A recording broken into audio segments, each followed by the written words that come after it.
جو غیر شرعی دم کرنے والے ہیں، جی ضروری ہے، یہ سب سے بتانا پہلے بڑا یہ ضروری ہے۔ ہر وہ دم جس میں شیطانوں کے نام ہو یا بدو وغیرہ، وہ کفریہ یا شرکیہ دم ہے۔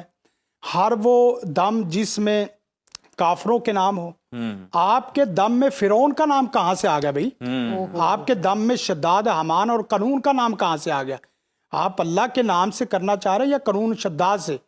پھر اس کے ساتھ ساتھ بتوں کے نام، اس کے ساتھ آپ انبیاء کے نام، سلیمان علیہ السلام کا نام، یا اسی طرح دیگر انبیاء، انسانوں کے نام، جنوں کے نام، فرشتوں کے نام، جہاں یہ نام آئیں گے وہاں سمجھ لو کہ یہ آدمی رونگ نمبر۔ اس کے ساتھ ساتھ ایک اور ہے جس کے اندر کلمہ کفر ہو، کلمہ شرک ہو، کلمہ بدعت ہو، کلمہ مجہول ہو۔ ہم کتنی واضح اور صاف گفتگو کر رہے ہیں اپنے سامعین کے لیے، ان کو کسی جگہ سمجھنے میں، سننے میں مسئلہ نہ آئے۔ زندگی شعور سے، الحکمہ انٹرنیشنل۔